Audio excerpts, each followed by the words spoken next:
आज की कहानी का शीर्षक है अपनी क्षमता पहचानो।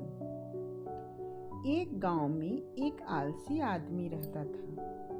वो कुछ काम धाम नहीं करता था, बस दिन भर निठल्ला बैठकर सोचता रहता था कि किसी तरह कुछ खाने को मिल जाए। एक दिन वो यूं ही घूमते घूमते आम के एक बाग में पहुंच गया।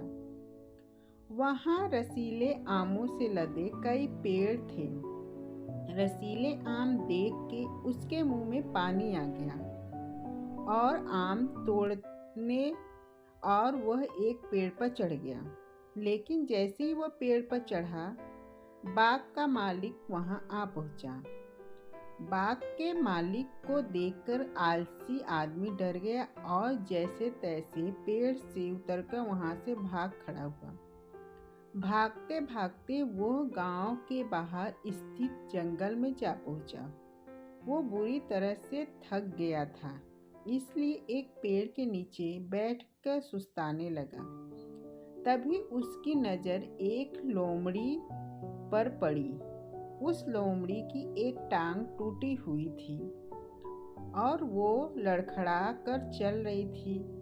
लोमड़ी को देख आलसी आदमी सोचने लगा कि ऐसी हालत में भी इस जंगली जानवरों से भरे जंगल में ये लोमड़ी बच कैसे गई। इसका अब तक शिकार कैसे नहीं हुआ।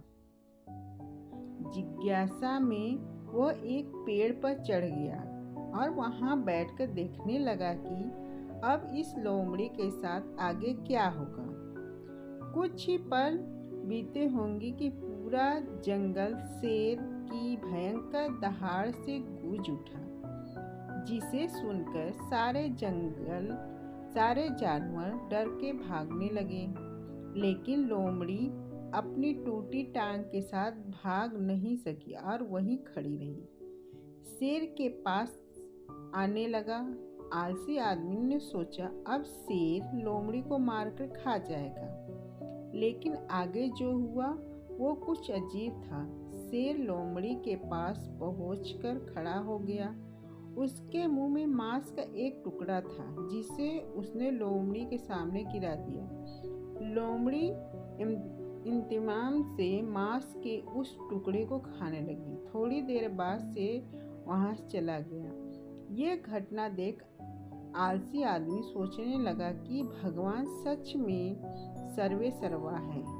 उसने धरती के समस्त प्राणियों के लिए, चाहे वो जानवर हो या इंसान, खाने पीने का प्रबंध कर रखा है। वो अपने घर लौट आया। घर आकर वो 2-3 दिन तक बिस्तर पर लेटकर प्रतीक्षा करने लगा कि जैसे भगवान ने शेर के द्वारा लोमड़ी के लिए भोजन भिजवाया था, वैसे ही उसके लिए भी कोई न कोई खाने पीने का सामान लेकर आएगा। लेकिन ऐसा नहीं हुआ।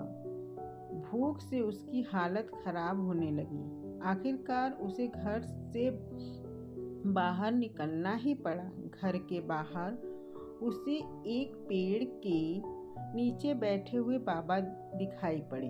वो उनके पास गया और जंगल का सारा वृत्तांत सुनाते हुए बोला, बाबा जी, भगवान मेरे साथ ऐसा क्यों कर रहे हैं? उसके पास जानवरों के लिए भोजन का प्रबंध है, लेकिन इंसानों के लिए नहीं। बाबा जी ने उत्तर दिया, बेटा ऐसी बात नहीं है। भगवान के पास सारे प्रबंध हैं, दूसरों की तरह तुम्हारे लिए भी। लेकिन बात यह है कि तुम्हें लोमड़ी नहीं शेर बनाना चाहते हैं। सीख, हम सबके भीतर क्षमताओं का असीम भंडार है। बस अपनी अज्ञानतावश हम उन्हें पहचान नहीं पाते और स्वयं को कमरत समझकर दूसरों की सहायता की प्रतीक्षा करते रहते हैं। स्वयं की क्षमता पहचानिए, दूसरे की सहायता की प्रतीक्षा मत कीजिए। इतने सक्षम बने कि आप दूसरे की सहायता कर सकें। धन्यवाद। आपको हमारी कहानी अच्छी लगी हो तो आप कमेंट कीजिए और बेल आइकन के नोटिफिकेशन को चालू कर दीजिए, जिससे कि आपको हमारे आने वाले वीडियो स्टोरी का नोटिफिकेशन मिलता रहे। तब तक ये धन्यवाद, मिलते हैं अगले वीडियो में।